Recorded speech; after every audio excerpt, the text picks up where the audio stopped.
Buen día, buenas tardes o buenas noches.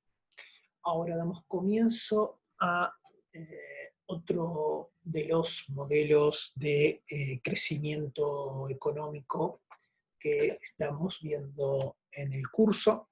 En este caso vamos a poder dilucidar, describir el modelo de crecimiento económico de Nicolás Kaldor, principalmente basándose en su paper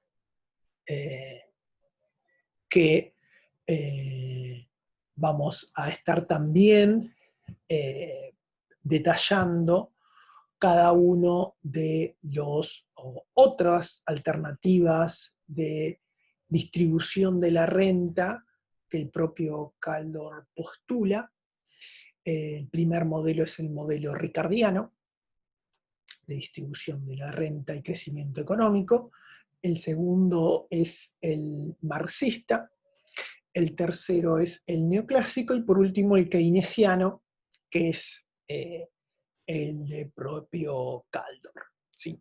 Así que vamos a empezar con el primer modelo, que es el modelo de David Ricardo. David Ricardo es un economista inglés que escribió un libro muy interesante para el que lo quiera leer.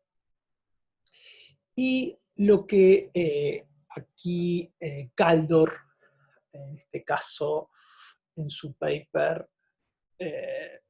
postula es los fundamentos de la teoría ricardiana de la distribución de la renta y del crecimiento económico. La idea es que ustedes tengan un panorama, un pantallazo de cuáles son los sustentos de la teoría de David Ricardo, para luego, obviamente, ir viendo las diferencias con los demás modelos, el de Marx, el neoclásico y luego el keynesiano. ¿Sí? Bueno, vamos entonces, como siempre, a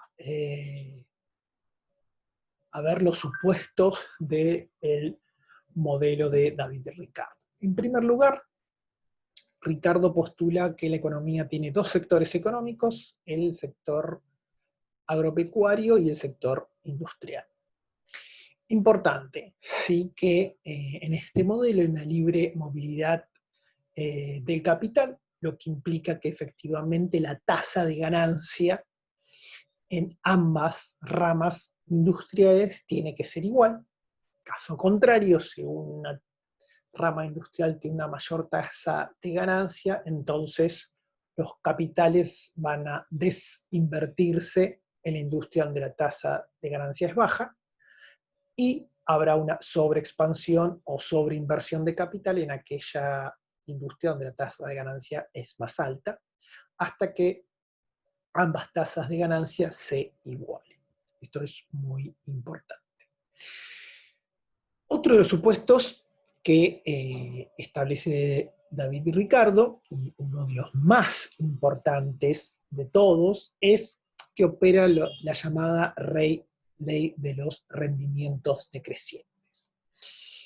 Esta ley de rendimientos decrecientes, en el modelo ricardiano, implica, ¿sí?, que uno de los factores variables, en este caso el factor trabajo, ¿sí?, que se añade a una unidad de factor fijo, en el modelo de Ricardo es la tierra, por lo tanto tenemos un factor fijo, que es la cantidad de tierra, y un factor variable, que es la cantidad de trabajo.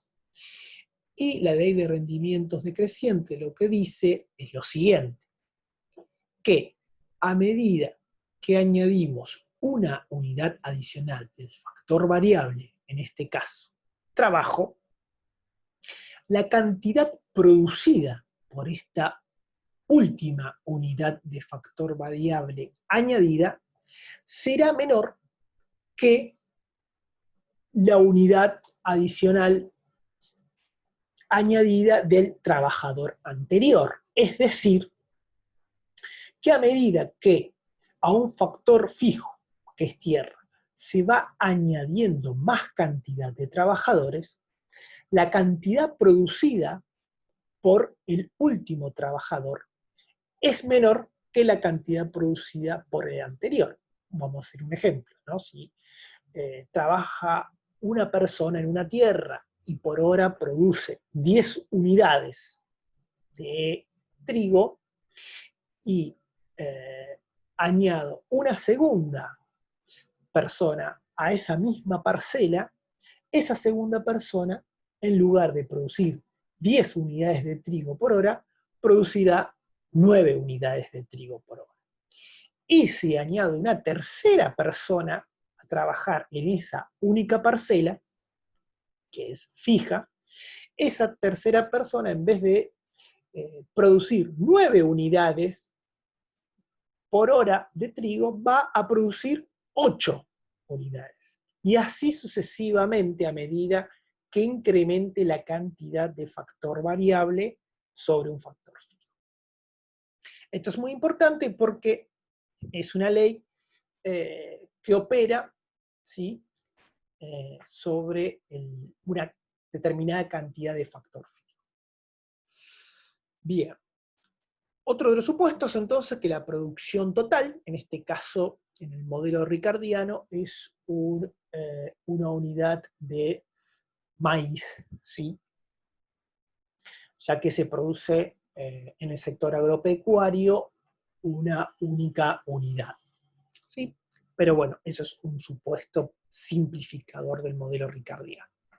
Entonces, la producción total se va a determinar por la cantidad de mano de obra empleada en ese año, ¿sí?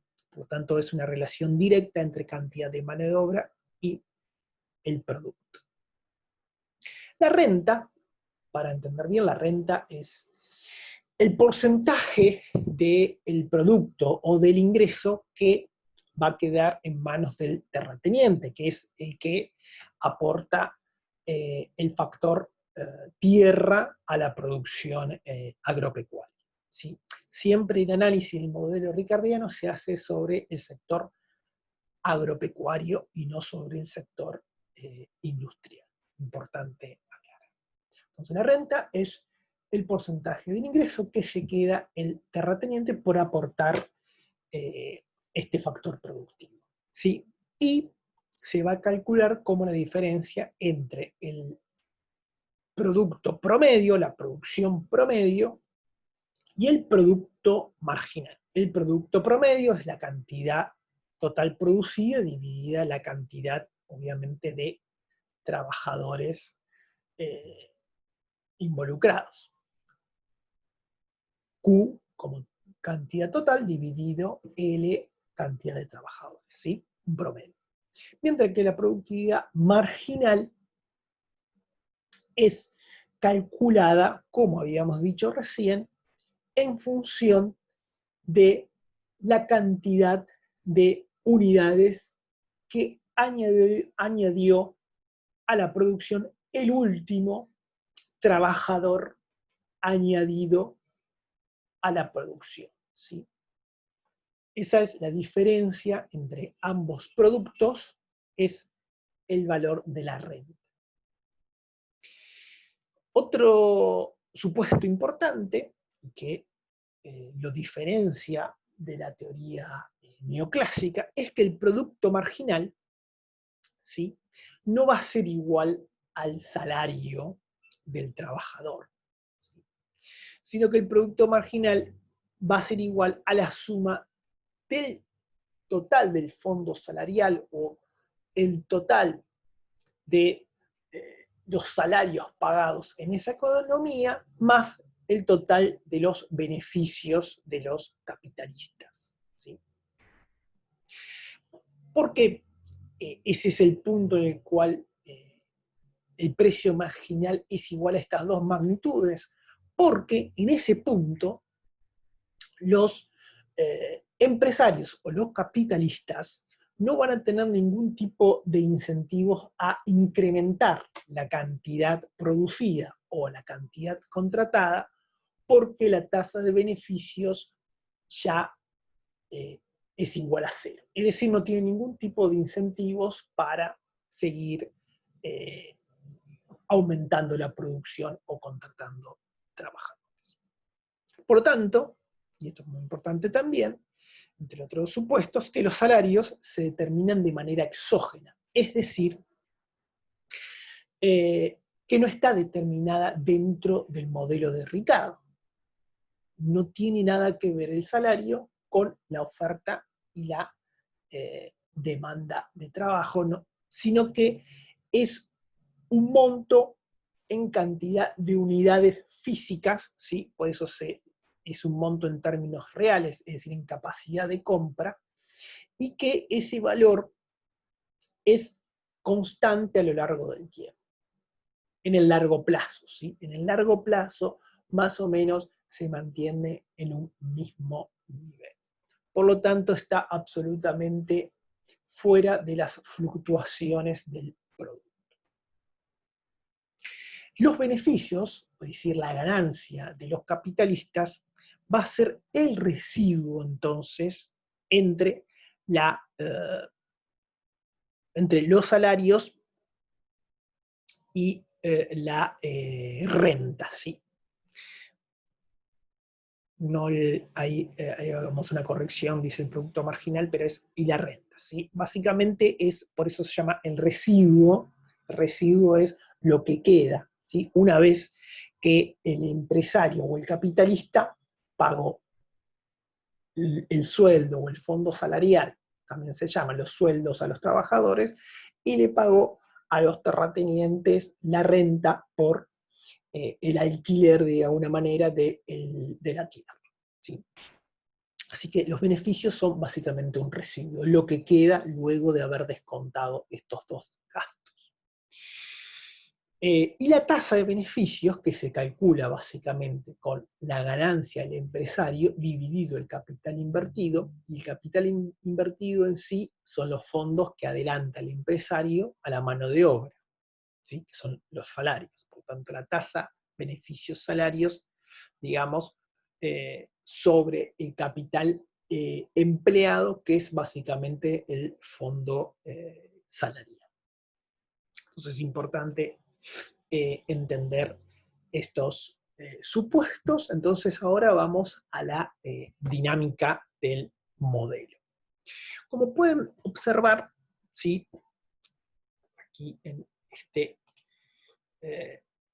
gráfico, vamos a entenderlo o explicarlo, ¿sí? Para entender rápidamente. Aquí lo que tenemos entonces son dos insumos. En primer lugar, es que tenemos acá el factor trabajo y acá el producto, digamos, de ese trabajo, ¿sí? En ese caso es solamente un producto que es el maíz. De la manera horizontal podemos ver la cantidad total de mano de obra empleada, ¿sí? En la recta OM. Perfecto. Y del lado vertical lo que podemos ver es la cantidad de producto, ¿sí? O lo que es idéntico al ingreso de esa economía. Bien, entonces tenemos el producto y tenemos por otro lado la cantidad de mano de obra. En esta línea, la línea PAP, es lo que habíamos visto anteriormente. La línea PAP es el producto medio, ¿sí? El producto medio, habíamos dicho, es el total del producto, en este caso sería OC, es decir, la cantidad total producida, con el total de la mano de obra empleada, OM, ¿sí? Entonces, ese punto D, ¿sí? Es efectivamente el promedio de la economía. Producto promedio quedaría el óptimo en el punto T. Así que esa es la curva del producto promedio. Como pueden ver, obviamente que es decreciente, ya que empezando el punto P, a medida que incorporamos, obviamente, más mano de obra, el producto promedio tiende a decaer. Y ahora vamos a ver por qué decae el producto promedio. Básicamente porque opera la ley de rendimientos decrecientes que habíamos dicho recién al principio, que es esta curva PMP.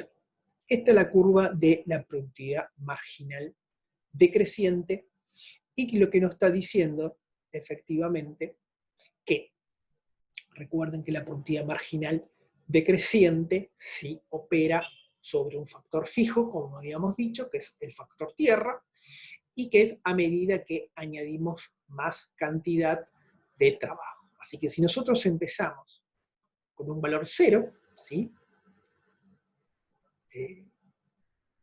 Y empezamos a añadir más cantidad de trabajo, entonces la curva empieza, obviamente, el producto empieza a subir, o sea, efectivamente que empezamos a producir siempre de manera positiva, pero la curva tiene, como ustedes pueden ver, una pendiente negativa.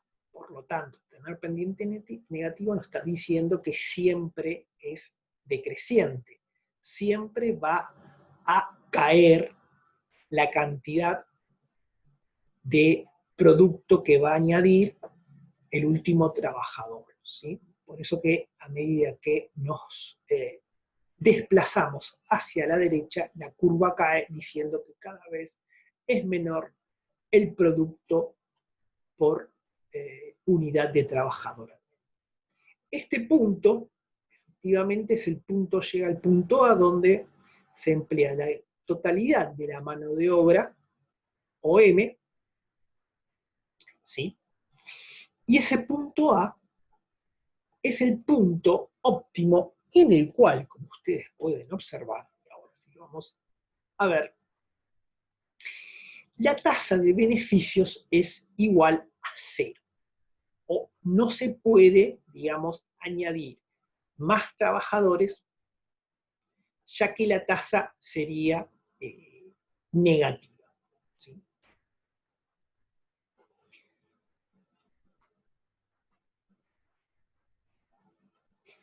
Esto es muy importante, digamos, porque en este punto A es la máxima cantidad de trabajadores que va a ser empleado, en el cual un empresario va a tener una tasa de beneficios positiva. En el punto A, la tasa de beneficios es, como ustedes pueden ver, igual absolutamente a 0.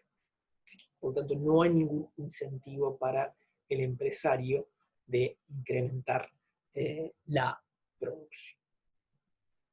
Bien, en ese punto óptimo, ¿sí? Punto A o punto D, ¿sí? El área o CDM es el total del ingreso de la economía que se produjo con esta cantidad de mano de obra OM. ¿Sí? Se produjo el total de OC en cantidades de maíz. Y este es el total del ingreso.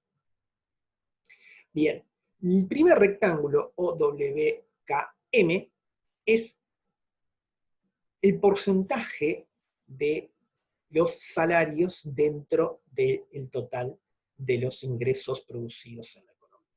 Y como había dicho Ricardo, esta cantidad de salarios en términos reales, obviamente, porque estamos viendo en términos siempre de maíz, es constante e igual, ¿sí? No cambia. No va a depender, digamos, de su productividad en absoluto. No hay un salario que dependa de la oferta y la demanda de trabajo, sino que es siempre un valor constante. Y por otro lado, como habíamos dicho anteriormente, hay un porcentaje del ingreso que se queda los terratenientes, ¿sí? Y que los terratenientes, a medida que se añade mayor cantidad de tierra a la producción, mayor es la cantidad de renta que se queda en proporción del ingreso total los terratenientes, reduciendo de una manera significativa hasta llegar a cero el nivel de beneficios. Es decir, siempre tomando en cuenta la productividad marginal del trabajo. Por lo tanto, a este nivel, punto B, C, D, A, es el nivel de renta que se quedan los terratenientes y, como habíamos dicho, como residuo, descontando los salarios y la renta, quedaría WBAQ como, como los beneficios que se quedan los capitalistas. Vamos a ver cómo opera la ley de rendimientos decrecientes y la distribución del ingreso a medida que se va incorporando más cantidad de tierra, y por lo tanto, obviamente, al incorporar más cantidad de tierra, incorporamos más cantidad de trabajadores, y cómo esta dinámica impacta en la distribución de la red. Como habíamos dicho anteriormente, ¿sí? Ricardo establece que los salarios en el largo plazo y en términos reales permanece constante. Esto no significa que haya fluctuaciones cíclicas, es decir, que en un momento la economía se recaliente y el producto sea muy alto y haya una gran demanda de trabajo, ¿sí? Que es lo que estamos viendo aquí. Los capitalistas pueden incrementar el flujo de capital o la cantidad de insumos para el trabajo en un año determinado, lo que obviamente demandará mayor cantidad de trabajo, impulsando los salarios hacia arriba. ¿Sí? Esto efectivamente va a tener dos fuerzas. Una de las fuerzas en sí es que en el corto plazo el aumento de salario y obviamente el aumento de la demanda de trabajo va a traer un incentivo, digamos, a un mayor nivel de la calidad de vida por parte de los trabajadores, lo que incentivará, digamos, su reproducción. Pero obviamente eso lleva tiempo, ¿no es cierto? Pero hay como un incentivo a incrementar la cantidad de trabajadores. Pero en el corto plazo, como habíamos dicho, el aumento de la demanda de trabajo incorpora más trabajadores al circuito económico, pero la mayor cantidad de trabajo también requiere mayor cantidad de tierra. ¿Sí?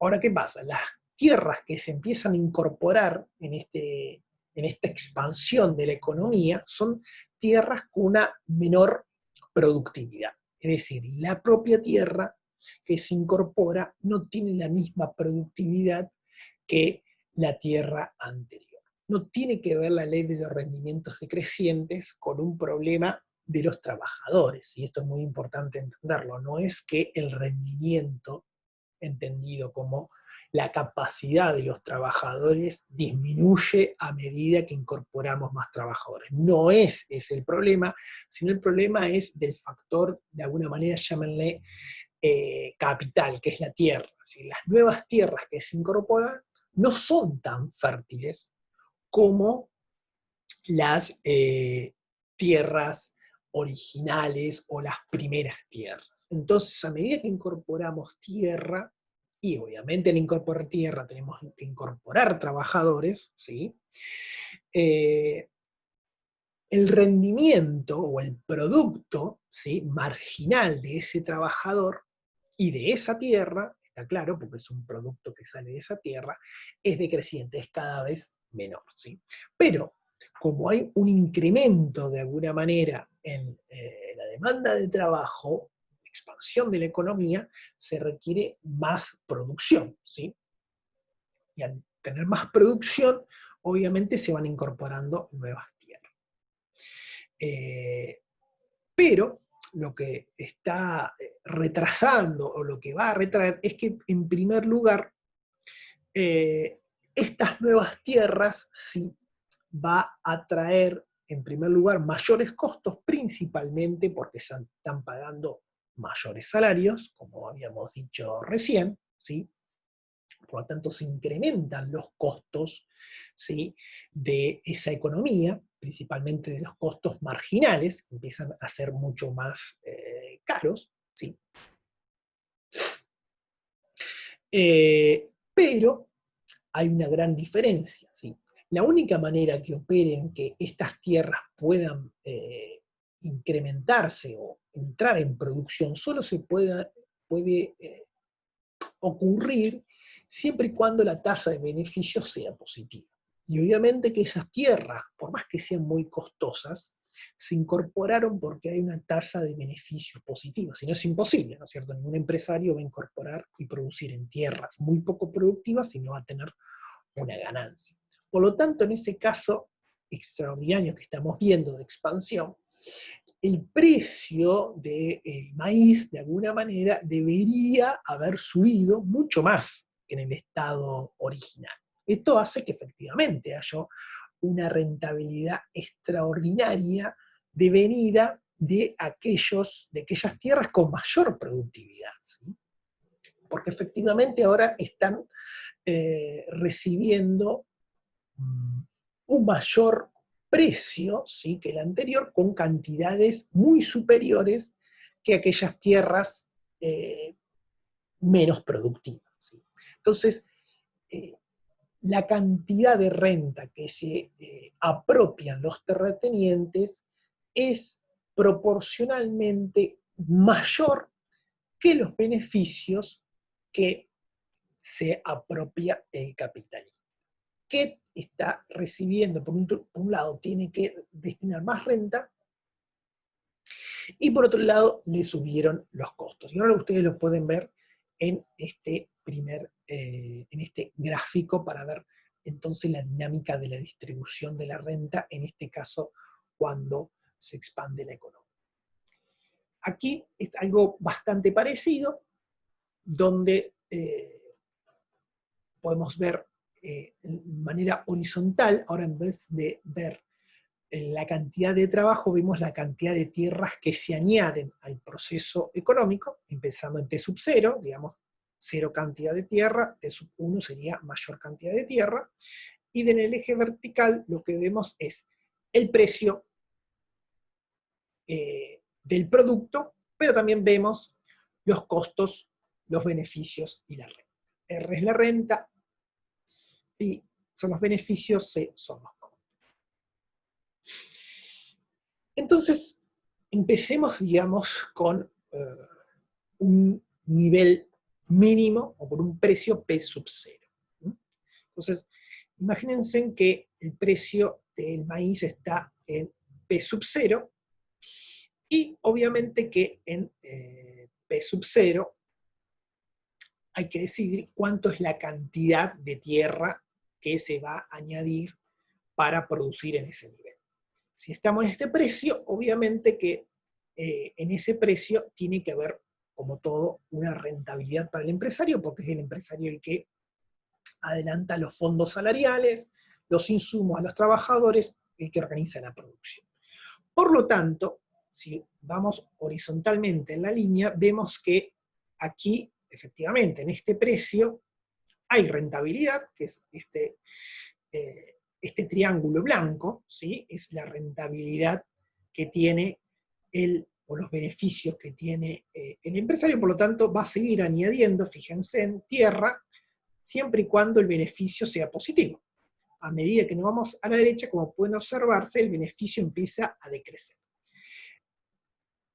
Perfecto. Entonces, aquí está operando claramente la ley de rendimientos decrecientes, ¿sí? Llega a un punto, efectivamente, en cual se produjo a la cantidad de tierra T1, ¿sí?, que es la máxima cantidad de tierra que se ha producido, donde efectivamente, fíjense en que, ¿verdad?, es un poquito antes, ¿no? Pero donde es en este punto donde efectivamente los beneficios llegan a cero, entonces ya no hay ningún incentivo para que un empresario o un capitalista pueda seguir añadiendo tierra. Pero también vemos algo muy interesante, por ejemplo, que llegando a este punto T sub 1, aquí vemos un beneficio totalmente diferente. Las primeras tierras que se añadieron, que son estas, más productivas, tienen un beneficio totalmente muy alto, que es todo esto que está acá, y un costo muy bajo. Pero a medida que nos movemos a la derecha, el costo empieza a agrandarse, que es un poco lo que habíamos dicho, la productividad marginal de la tierra decae, por lo tanto, los ingresos en relación a los costos son bajos, ¿sí? Es decir, los costos empiezan a subir, los ingresos ya aminoran a medida que incremento la cantidad de tierra y de trabajo, por lo tanto se me llega a cero. Ahora, ¿qué pasa si nos vamos al precio igual a 1? Que es un poco lo que vimos en el ejemplo anterior, es decir, hay un incremento en el precio del maíz. Bueno, fíjense en que en ese caso es muy importante, existe también un beneficio, como ustedes pueden ver acá, existe un beneficio y una rentabilidad extraordinaria, porque ustedes saben que en P sub 1, ahora nuevamente vamos a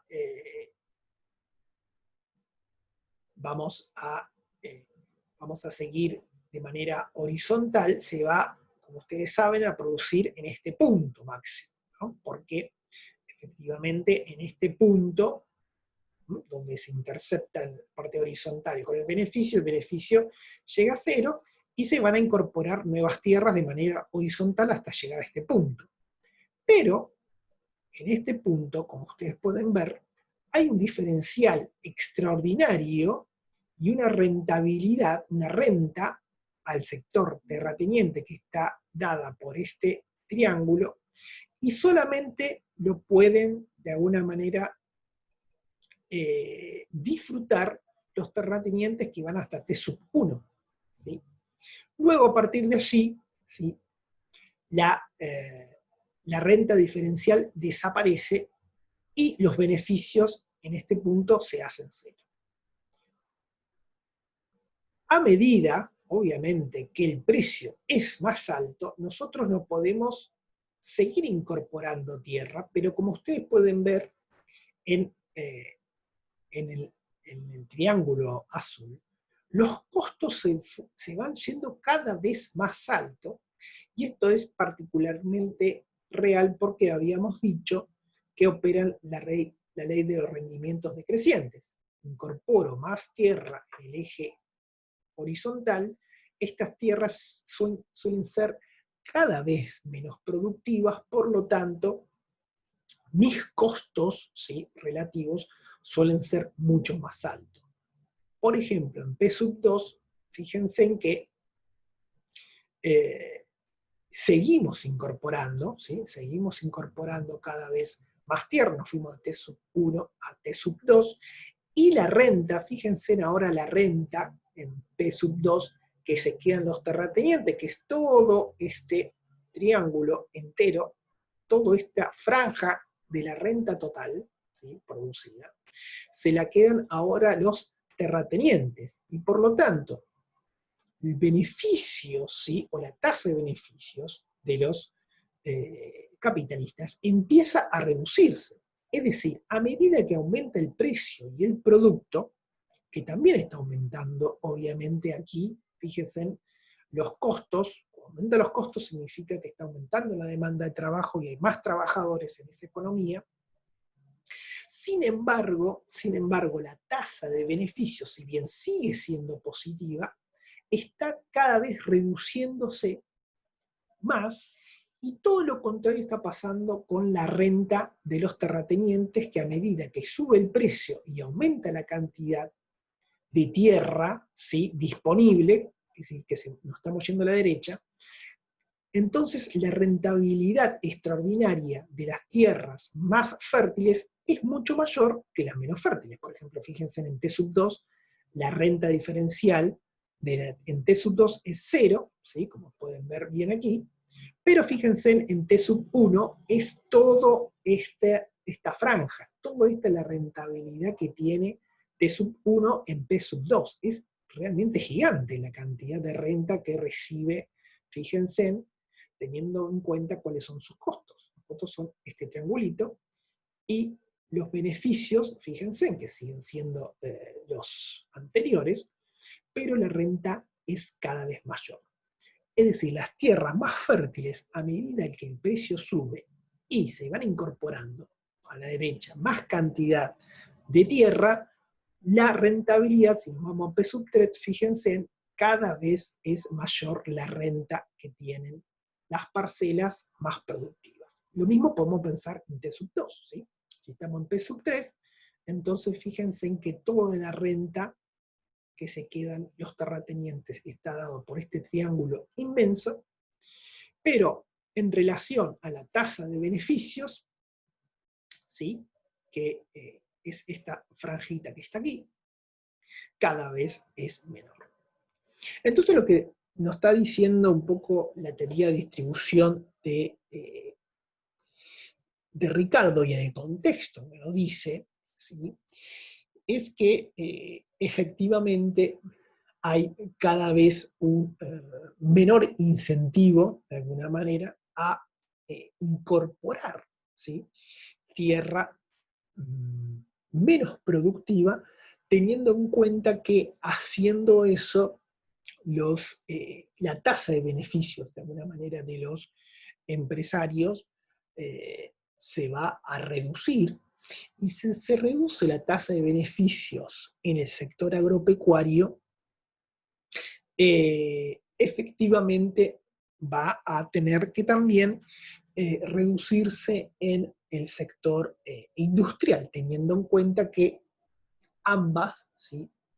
Ambas industrias tienen competencia, como habíamos dicho, en su tasa de ganancia. Por lo tanto, para hacerlo muy sencillo, el propio sistema que al expandir la producción agropecuaria lo que hace es incrementar la renta de los terratenientes y reducir, ¿no?, la tasa de beneficio de los capitalistas, va a crear de alguna manera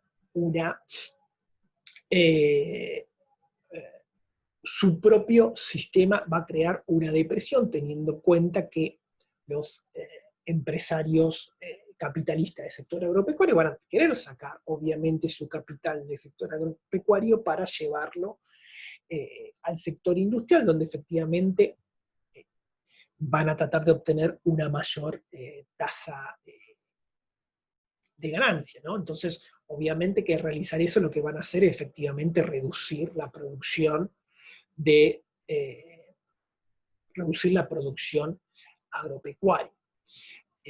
Esta distribución de la renta que se origina, digamos, entre los terratenientes, los capitalistas y los asalariados, tiene como límite, porque eso es un límite al crecimiento económico, dijimos, ¿no? Es decir, la tasa de beneficio se empieza a reducir y efectivamente es un límite a la expansión agropecuaria, teniendo en cuenta encima que los precios empiezan a subir, y si aumentan los precios, como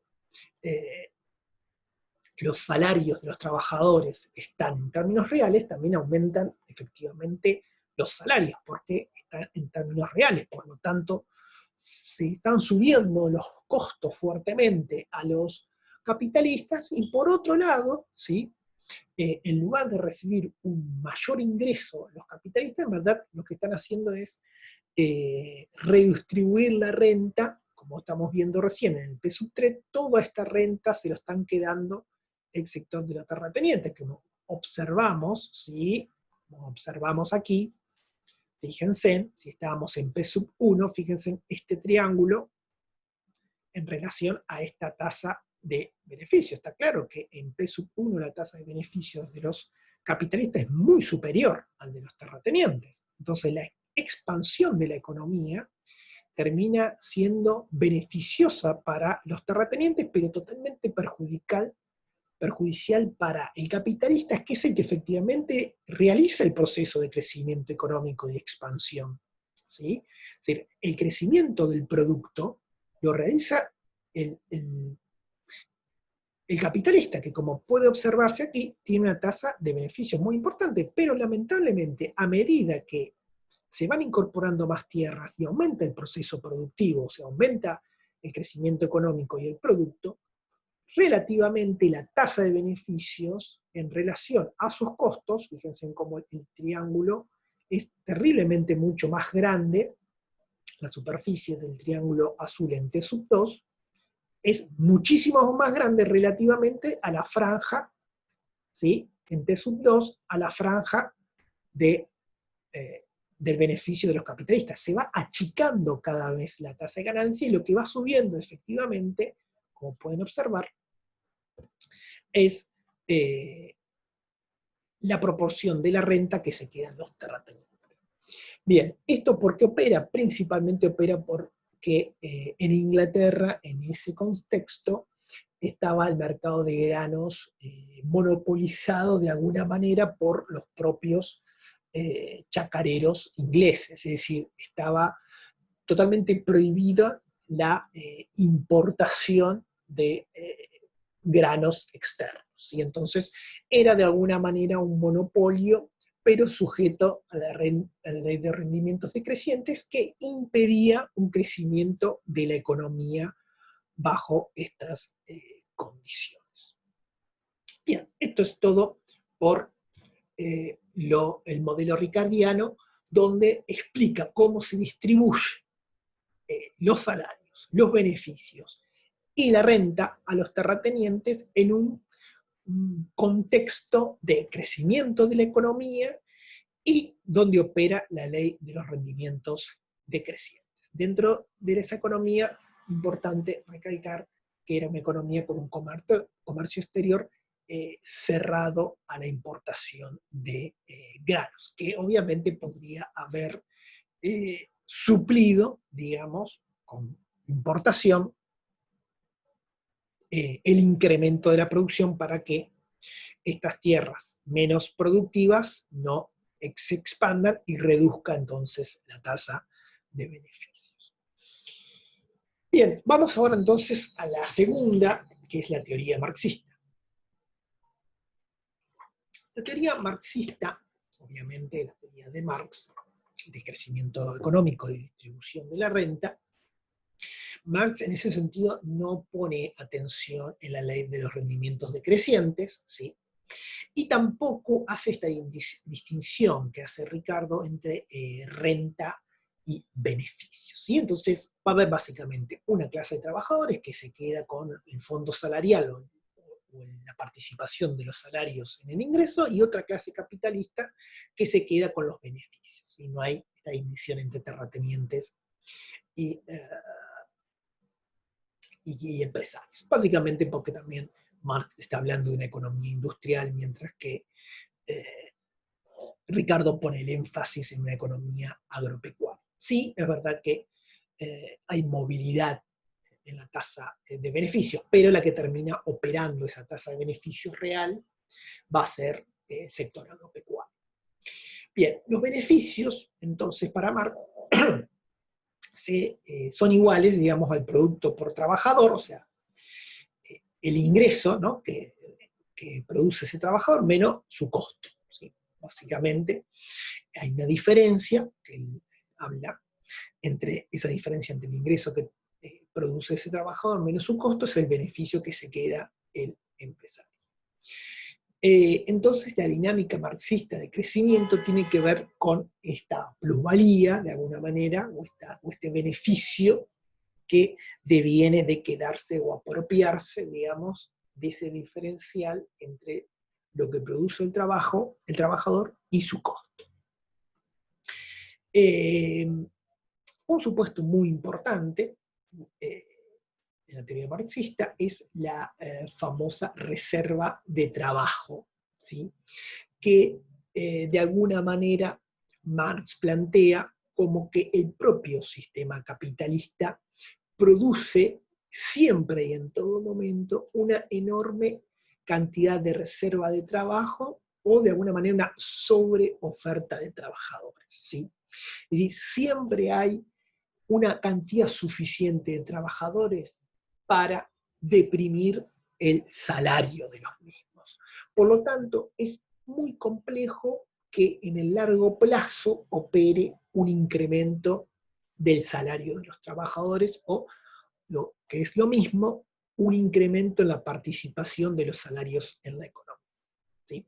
Entonces, siempre la oferta de trabajo va a superar a la demanda de trabajo y por lo tanto los salarios van a estar siempre, siempre deprimidos. Es decir, no tiene manera el trabajador de efectivamente apropiarse de una mayor productividad, por ejemplo.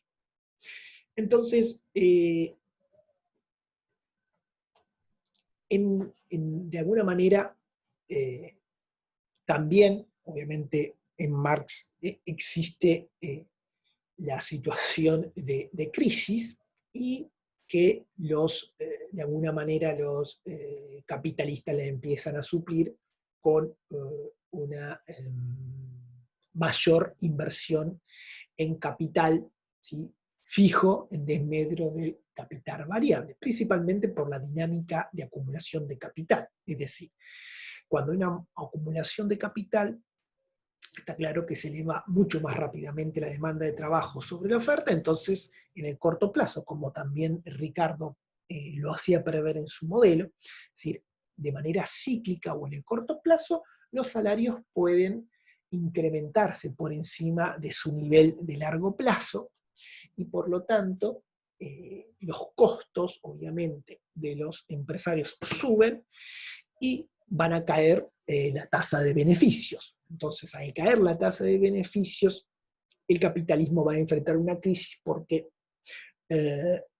cuando empiece a operar la caída de la tasa de beneficios, los incentivos a la producción van a disminuir y va a haber lo que se llama una sobreproducción o sobre oferta de productos o insuficiencia de la demanda.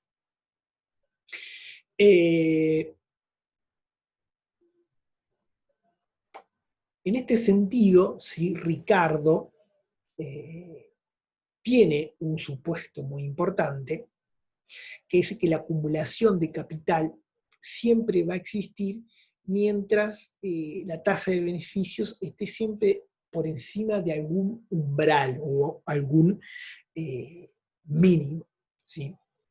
Mientras que en Marx la acumulación de capital se da en un contexto de competencia entre empresarios, es decir, es diferente cómo y por qué tiene que acumular capital el empresario capitalista. Principalmente porque hay otros capitalistas que también están invirtiendo y quieren desplazar del negocio a los demás capitalistas y quedarse absolutamente con todo el mercado. Eso en primer lugar. Y en segundo lugar, que es mucho más importante, que opera lo que se llama las economías de escala de producción. ¿Qué significa la economía a escala de producción? Que a medida que aumento la cantidad de producción, ¿sí?, en la propia unidad de capital, aumento la cantidad de producción, mis costos unitarios fijos, los costos fijos, se reducen dramáticamente. Por lo tanto, al reducirme los costos, la tasa de beneficio sube. Entonces, en esa carrera, digamos, de invertir más y reducir cada vez más los costos, es que muchos empresarios pueden poner precios mucho más bajos que sus competidores y hacer quebrar a la competencia. ¿Sí? Esta teoría de Marx, efectivamente, es lo que empieza a observarse la ley de la concentración de capitales, ¿sí?, en pocas manos, ya que solamente aquellos que han podido tener economía de escala de producción y tasa de beneficios altos van a quedarse de alguna manera con la mayor cantidad de mercado en esa economía, ¿sí? Y hasta llegar a posiciones de monopolio o duopolio, ¿sí? 2 o 3 personas que dominan un mercado en particular. Eso en primer lugar. Y la real falla de mercado que ve Marx, es decir, la imposibilidad que el propio sistema pueda sostenerse y crecer en el largo plazo, está inherente en el propio sistema, en el cual, en primer lugar, las economías en sí, las economías empiezan a concentrarse más, principalmente en capital, y menos mano de obra, ¿sí? En segundo lugar, que al tener mercados oligopolios o monopólicos, el precio o el salario, digamos, del trabajador está muy por debajo del salario en competencia perfecta. Por lo tanto, los asalariados estarían recibiendo aún menos, ¿sí?, de lo que le corresponde por su mano de obra en mercados monopólicos, oligopólicos, que en competencia perfecta. Y teniendo en cuenta que opera la ley en el cual cíclicamente, cuando un aumento de la demanda de trabajo aumentan los costos, los empresarios están cada vez más invirtiendo en capital fijo, en detrimento del capital humano, lo que hace que cada vez haya una menor demanda de trabajo, o lo es lo mismo que la reserva de trabajadores aumente y crezca más. Lo que también termina deprimiendo a la propia economía, teniendo en cuenta que la expansión futura, digamos, de capital va a traer una mayor cantidad de producción o de producto, pero que esa mayor producción o esa expansión de la economía no se va a poder realizar, o sea, no va a haber una demanda necesaria para adquirir los productos, teniendo en cuenta, digamos, esa enorme reserva de trabajadores. Por lo tanto, de alguna manera, esa propia depresión de la economía termina tirando los beneficios hacia abajo y reduciendo la inversión y produciendo las famosas crisis recurrentes del capitalismo, ¿sí? Entonces, Marx mismo plantea que el propio sistema capitalista crea, por las propias fuerzas de mercado, crea sus propias crisis al incrementar la composición orgánica del capital en desmedro del trabajo, pagándole cada vez menos salario a los trabajadores, pero a su vez no viendo que efectivamente la demanda agregada, ¿sí?, que está compuesta por los propios trabajadores que cada vez reciben una menor proporción de sus ingresos, le impide, obviamente, incrementar la capacidad de compra y poder realizar cualquier tipo de expansión de la economía.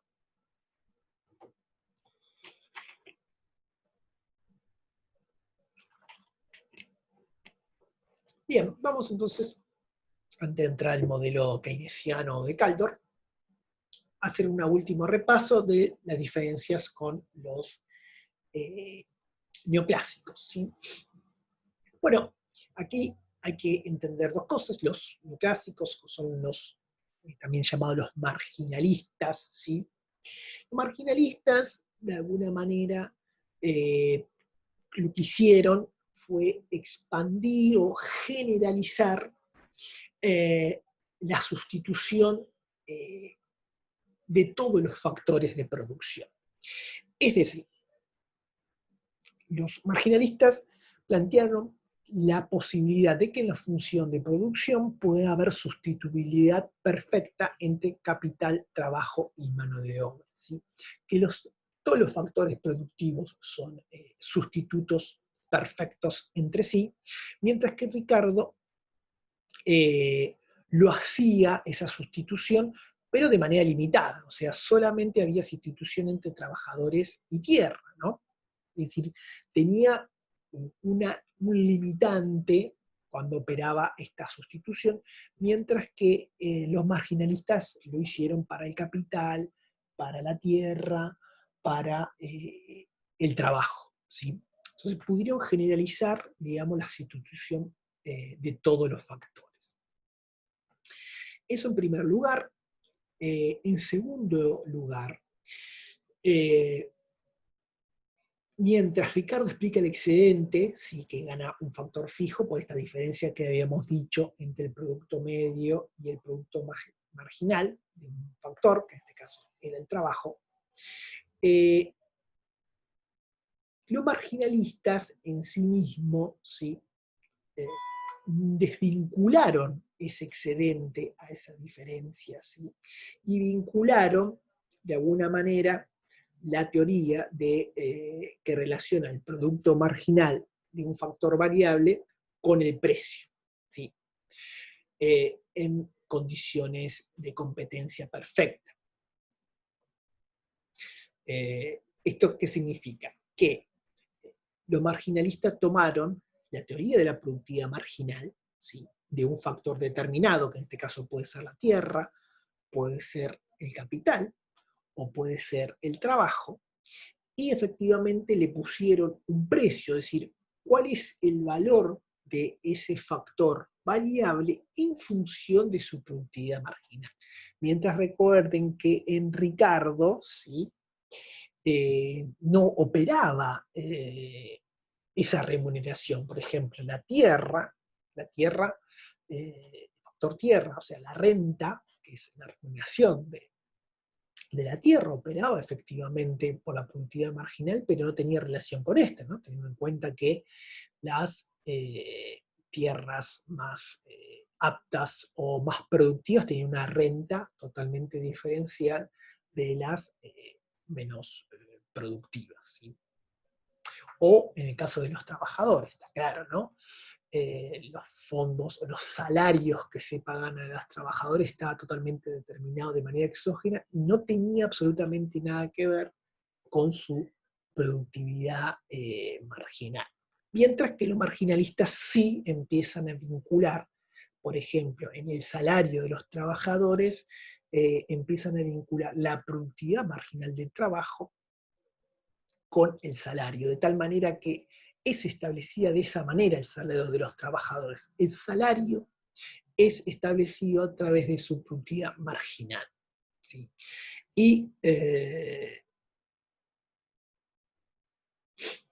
la participación o la distribución de la renta, que esto es muy importante, entonces, la participación de la renta en el producto total es igual a la tasa marginal de sustitución entre ellos. Es decir, la manera en la cual se está sustituyendo trabajo, capital y tierra es lo que va a determinar la participación de cada factor en la economía. ¿Sí? Si nosotros lo vemos aquí,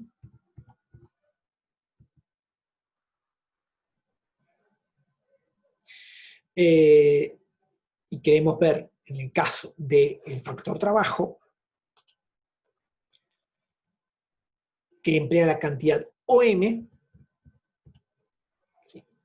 La remuneración, ¿sí? O sea, cuál es el salario, cuál es el valor de la fuerza de trabajo, va a estar determinada por la curva PM, en el cual, como OM va a producir la cantidad OC, la productividad marginal, ¿sí? En ese punto, es decir, el que lo va a determinar es básicamente el último trabajador añadido, es el punto A, ¿sí? Por lo tanto, ese es el salario que va a remunerar a cada uno de los trabajadores. Y efectivamente, el área OBAM es la participación entonces que va a tener los salarios dentro del ingreso total. La curva, el rectángulo OCDA va a remunerar tanto los beneficios como la renta, ¿sí? En función de la cantidad de factor que participó en ese proceso productivo. Por lo tanto, la teoría de la distribución neoclásica tiene que ver principalmente con la retribución de su productividad marginal, que es un poco lo que está diciendo acá. La retribución de su productividad marginal es lo que efectivamente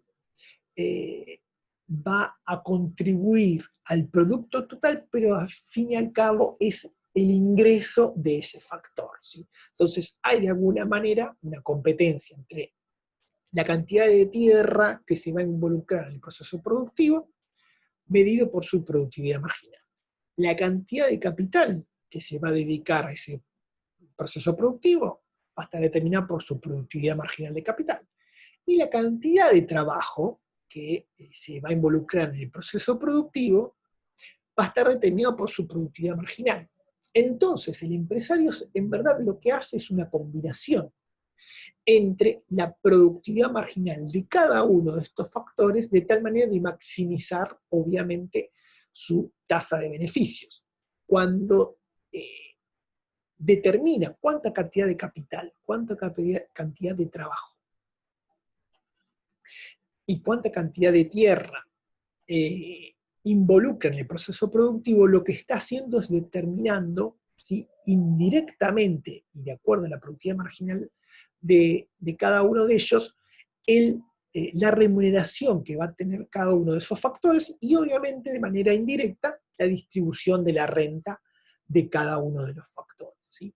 Pero lo que está determinado es la distribución de la renta por su productividad marginal, que, como habíamos dicho, fue una generalización de los marginalistas a la teoría que trajo Ricardo de la productividad marginal decreciente y de la sustituibilidad entre trabajo y tierra, lo han expandido a toda la economía en general para de esa manera explicar la distribución de la renta y el crecimiento económico. Bueno, ahora sí, entonces vamos a empezar con el modelo de Kaldor, que en este caso era el cuarto, la cuarta opción, digamos, ¿no? Que recuerden que estamos siguiendo el paper de Nicolás Kaldor, donde habla efectivamente de las 4 versiones, las 4 teorías de distribución de la renta y crecimiento económico. Bueno, el modelo entonces, el modelo keynesiano, ¿sí? El modelo que vamos a ver ahora. Es el modelo del propio Kaldor, que obviamente es keynesiano.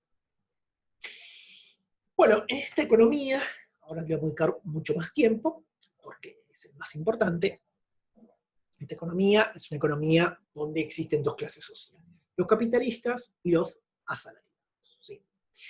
Es una economía que se encuentra en pleno empleo, ¿sí?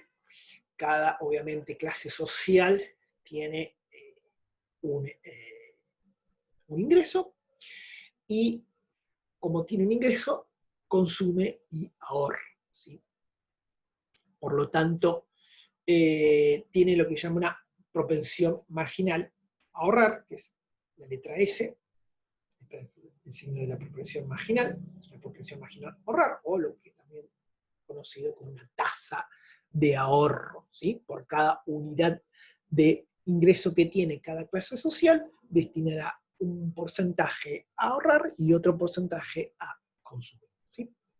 Pero esa productividad marginal a ahorrar va a estar dada, ¿sí? Cada clase social va a determinar cuánto ahorra. La inversión es absolutamente exógena y un postulado también bastante importante es que dentro de estas 2 clases sociales, el ahorro de los capitalistas, que es este que está aquí, es siempre mayor que el ahorro de los trabajadores. Y se ahorra siempre, obviamente, una fracción del ingreso que siempre es menor a 1. Y el ahorro, en este caso, vamos a verlo en la primera opción, el ahorro de los trabajadores es mayor a cero. ¿Sí? Veamos entonces el funcionamiento de la economía. El ingreso, que está ahí, está entonces distribuido entre beneficios y salarios, en este W. ¿Sí? Entonces, la renta o el ingreso se divide entre cantidad total de salarios pagados y beneficios. Por otro lado, el ahorro total no es más ni menos que la suma de la cantidad total ahorrada por los trabajadores, que es obviamente una relación de sus salarios, que son sus ingresos, mientras que el ingreso de los capitalistas son sus beneficios. ¿Sí? Así que, obviamente que la cantidad ahorrada por los capitalistas más la cantidad ahorrada por los trabajadores es el total de ahorro de toda la economía. Bueno, lo que habíamos dicho recién, el ahorro, digamos, de los capitalistas depende directamente de sus ingresos, ¿sí? Donde aquí vemos de dónde sale este ahorro total de los capitalistas, ¿sí? Que no es más ni menos que multiplicar esta tasa marginal de ahorro de los capitalistas multiplicado por su ingreso total, que son los beneficios, que dijimos que es menor aún. De la misma manera, el ahorro de los trabajadores también va a depender de su masa salarial, que es este SW grande, que es el que está aquí, y que lo que hace es, obviamente, multiplicar esta propensión marginal a ahorrar de los trabajadores multiplicado por la masa salarial, ¿sí? Que son todos los salarios pagados en esa economía. Así que, dicho esto, vamos a postular lo que se llama la ecuación de ahorro. Entonces el ahorro, como acá lo dice muy bien, va a depender de los ingresos de los va a depender de los ingresos y de los beneficios, dadas las proporciones marginales a ahorrar de ambas clases sociales. Está claro que es una cuestión bastante lógica que el ahorro va a depender de los ingresos, pero también va a depender de los beneficios. Vamos a ver cómo lo sacamos. Entonces, lo que primero hacemos es básicamente postular la ecuación de ahorro, luego lo que hacemos es solamente aquí reemplazar la participación, ¿no es cierto?, que tienen cada clase social en el ahorro total. Reemplazamos aquí el beneficio, ¿sí? Que es igual.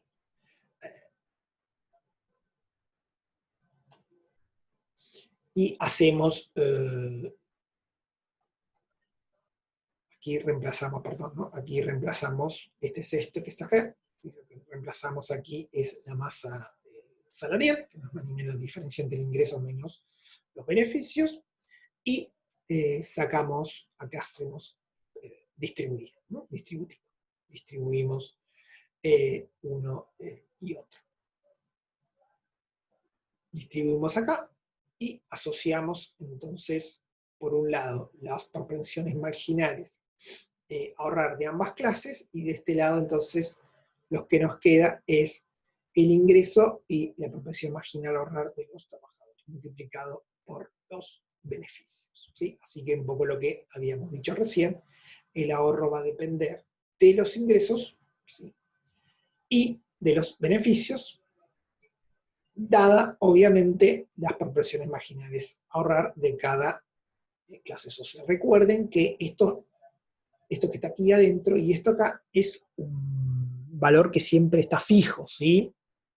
Esto es muy importante, ¿sí? Esto es una constante, como dijimos que el ahorro de los capitalistas es mayor al de los trabajadores, esta resta es mayor a cero, así que esto es positivo, y como dijimos primero que esto es mayor a cero, esto también es valor positivo, ¿sí? Sigamos. Vamos ahora a sacar la tasa de ahorro de la sociedad, ¿sí? Bueno, no es muy complejo, ¿no? Si ya sacamos la ecuación de ahorro, no hay que hacer mucho más que Si es una tasa, lo que tenemos que hacer es dividir, obviamente, por el ingreso, porque es la participación del ahorro en la economía. Así que postulando la ecuación de ahorro, que es esta que está aquí, si nosotros la dividimos por I, que es lo que estamos haciendo aquí, hacemos entonces la división. Acá, obviamente, al hacer la división es 1, se va. Acá entonces, al dividir queda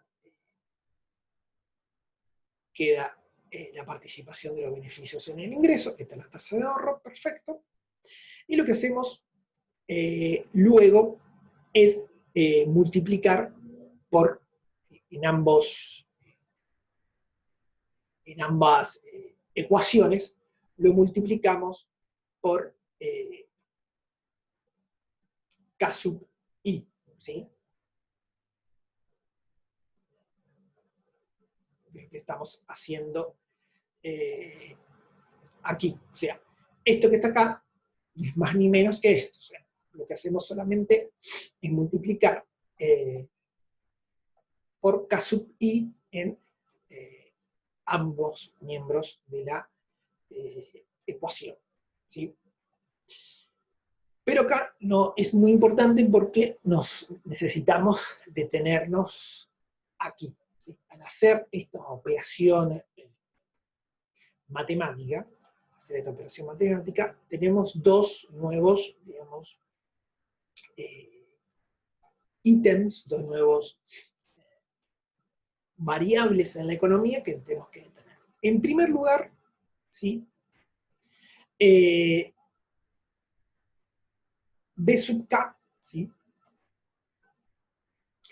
Es la tasa de rentabilidad, o la rentabilidad del capital, ¿sí? Porque K es el stock total de capital, y B es la tasa de beneficio. Por lo tanto, el beneficio dividido el capital es la rentabilidad, ¿sí? O la tasa de rentabilidad de esa economía, ¿sí? Porque son cuánto es la rentabilidad, cuántos son los ingresos sobre el capital invertido. Y D, este B es también bastante importante, es lo que se llama la relación capital-producto, ¿sí? Es decir, es el stock total de capital dividido el total de los ingresos. O de alguna manera lo que me está diciendo este B chiquitito que estamos poniendo acá, que es este K sobre I, es, lo que me está diciendo es cuánto añade una unidad de capital al producto, ¿sí? Es el ratio capital. Entonces, la tasa de ahorro de la sociedad depende básicamente dada, obviamente, ¿no? Dada las tasas marginales a ahorrar, depende básicamente de la rentabilidad y de la tasa de rentabilidad, y depende de esta relación capital-producto, ¿sí? Terminamos con la tasa de ahorro de la sociedad. Vamos ahora a la ecuación de beneficios, ¿sí? Y después vamos a sacar, obviamente, la tasa de beneficio de la sociedad. Bien, entonces, la ecuación de beneficio, empezamos con la identidad, el ahorro es igual a la inversión. Sabemos, habíamos sacado ya muy bien cuál es la ecuación de ahorro, que estaba aquí, ¿sí?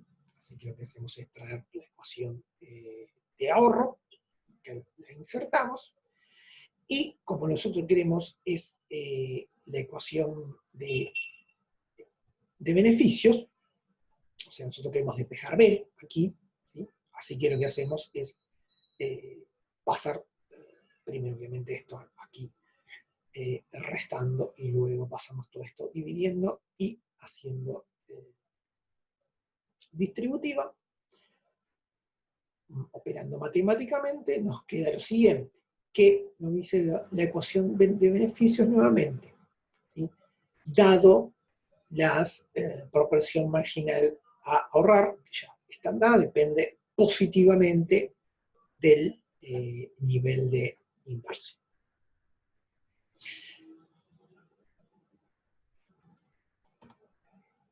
ahora vamos a sacar la participación de los beneficios en el ingreso nacional. No es nada, también como hicimos en la ecuación anterior, no es tampoco nada complejo porque teniendo ya postulado nuestra ecuación de beneficios, que está aquí, que es el punto 1, lo único que hay que hacer es, obviamente, dividirlo por el ingreso nacional, por I. Así que solamente dividiendo, en verdad nos está diciendo algo parecido con la ecuación de beneficios. Básicamente que la tasa de beneficios, ¿sí?, de la economía, dada la proporción marginal a ahorrar, depende básicamente de la tasa de inversión. Obviamente, como habíamos visto recién, dijimos que la ecuación de beneficios, los beneficios en términos absolutos, dependía básicamente de la inversión. Vamos entonces ahora a sacar la tasa de beneficios. De la ecuación 1, que estaba aquí, que era la ecuación de beneficios, aquí la traemos. Si nosotros dividimos por K, recuerden, aquí vamos a hacer un poquito de memoria, que ya habíamos visto recién aquí, habíamos introducido un nuevo, una nueva variable, que era la tasa de rentabilidad, bueno, tasa de beneficios o tasa de rentabilidad, exactamente lo mismo, ¿no? Es decir, cuántos son los beneficios que yo obtengo sobre el capital invertido, que es este R chiquitito, ¿sí?, la tasa de beneficios de la economía. Bien, entonces, si yo ya tengo la ecuación de beneficios, así como antes sacamos la participación de los beneficios en el ingreso, lo que hicimos obviamente solamente dividir por I, ahora tengo que hacer exactamente lo mismo, porque dijimos que si la tasa de beneficios es la cantidad de beneficios dividido el capital, lo que tengo que hacer es dividir todo por K, ¿sí?, que está acá, por el capital. Dividiendo, entonces, por K, sacamos ahora otra nueva conclusión. Básicamente, lo que está diciendo es, dado, obviamente, la proporción marginal a ahorrar de ambas clases, la tasa de beneficios va a depender de la tasa de crecimiento del capital, que es básicamente la inversión dividido el capital. Esta es la tasa a la cual crece el capital. Entonces, la tasa de beneficio depende básicamente de la tasa de crecimiento del capital. Pero obviamente, no es tampoco matemáticamente, no está diciendo algo muy parecido aquí, donde decía que la participación de los beneficios en ingresos depende básicamente de la tasa de inversión. Aquí lo tenemos un poquito más claro, lo que estaba diciendo recién. La relación B sub K, beneficio capital, es este R chiquitito, es la tasa de beneficio. El cociente inversión, stock total de capital, no es más ni menos que la tasa de crecimiento de stock de capital, este G sub K, que no es más ni menos que el diferencial del stock de capital, ¿sí?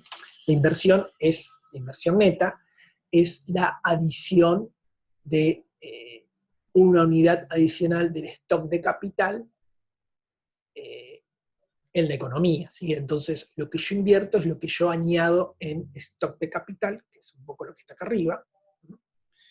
Esto de capital está fijo, y lo que uno añade a través de la inversión es mayor cantidad de capital. Lo que hace es, obviamente, es cuánto es lo que está creciendo el stock de capital.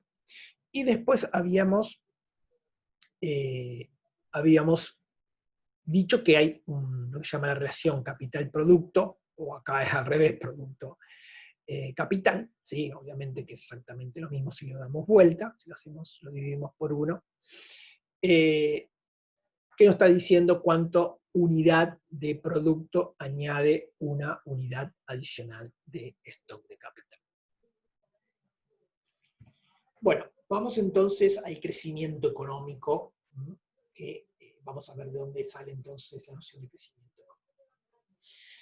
De la ecuación macroeconómica, ahorro-inversión, entonces habíamos acá reemplazado el ahorro y habíamos también dividido por K, ¿sí? Si dividimos efectivamente por K, lo que tenemos aquí, básicamente, es, dijimos, la tasa de crecimiento del stock de capital, ¿cierto? Que habíamos visto recién. Aquí, esta tasa de crecimiento del stock de capital. Tenemos el lado derecho. Del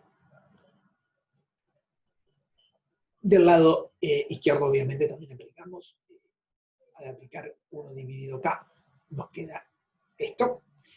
Y recuerden que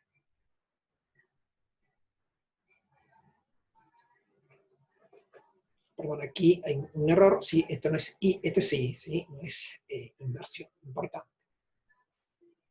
Así que esto es ingreso, no es inversión.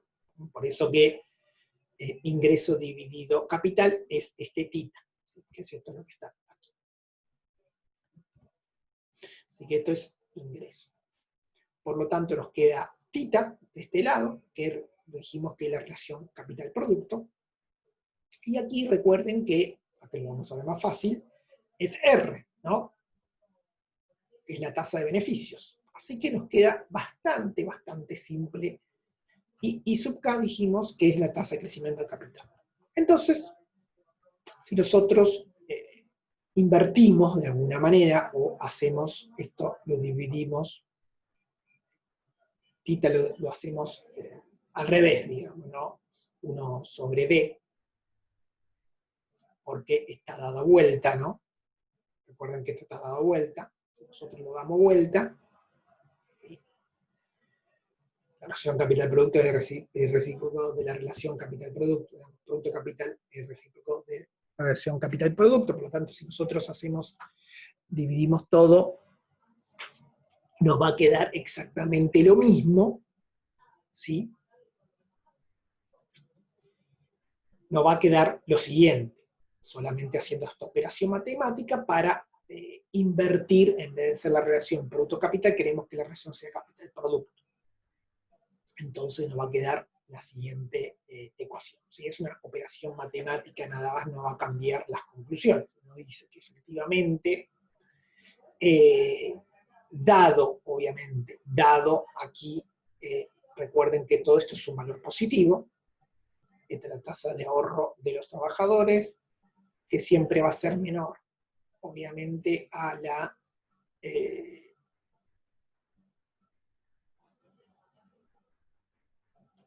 tasa de ahorro de los capitalistas, por lo tanto, esto es un valor positivo, ¿sí? Esto es un valor positivo y esto es un valor que multiplica a esto de acá.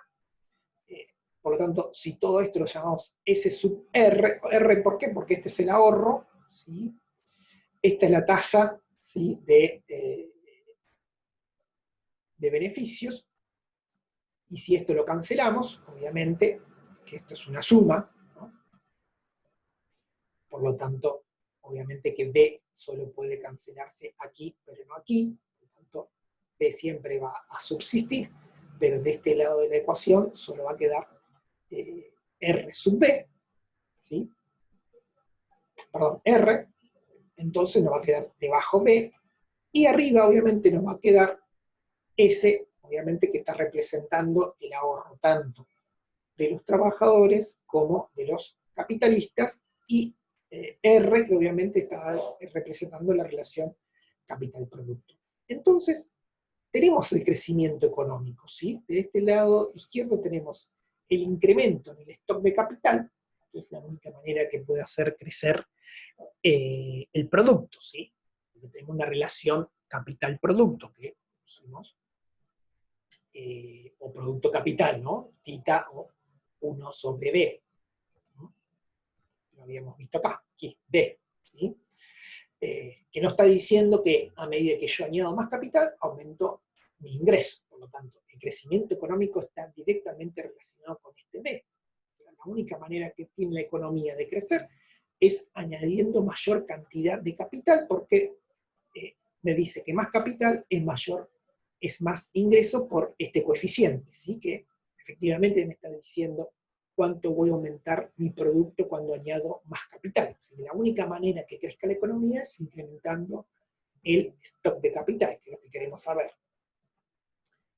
Dado entonces, obviamente, esta relación, este B, que es la relación capital-producto, depende básicamente del crecimiento económico de R, que es la tasa de beneficios, y depende entonces del ahorro de esa economía, que está representado por S, ¿no? Por el ahorro de los trabajadores y por el ahorro de los capitalistas. Bien, dado esto entonces, nuestra tasa de crecimiento económico, tasa de crecimiento proporcionado, ¿sí? Que está obviamente relacionado el stock de capital y el crecimiento de capital, relaciona con la tasa de crecimiento de I, del ingreso de la economía, del producto, y sabemos ahora que hemos sacado, digamos, y sabemos de qué depende entonces la tasa de crecimiento de una economía, vamos a un caso, ¿sí? que aquí también pone Kaldor, y que lo toma de Kalecki. Kalecki dice que en el extremo, de alguna manera, los trabajadores solo consumen, ¿sí? Y los capitalistas solo ahorran. ¿Sí? Es decir, en el extremo, la incidencia del ahorro de los trabajadores en el ahorro total suele ser muy, pero muy baja.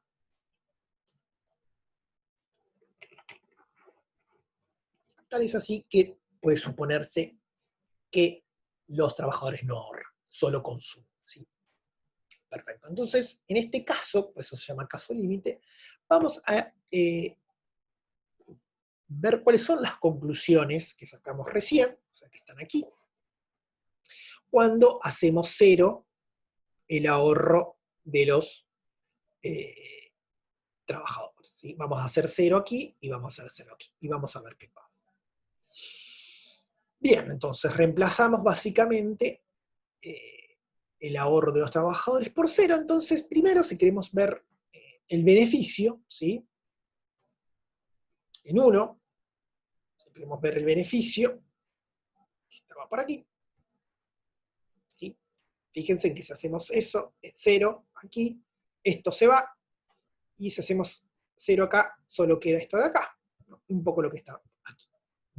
Básicamente los beneficios solo va a depender del volumen de inversión dada la proporción marginal de los capitalistas. Vamos a la ecuación de beneficios, ¿sí? Que era la número 2. Aquí, si hacemos 0 el ahorro de los trabajadores y hacemos 0 aquí el ahorro de los trabajadores, lo que nos va a quedar es 1 sobre el ahorro de los capitalistas multiplicado la tasa de inversión, que es un poco lo que tenemos aquí. ¿Sí? Fíjense, la ecuación de beneficios entonces nos va a quedar solamente, esto es 1, ¿sí? Sobre el ahorro, o la proporción marginal a ahorrar de los capitalistas, que va a depender básicamente del coeficiente de inversión. ¿Sí?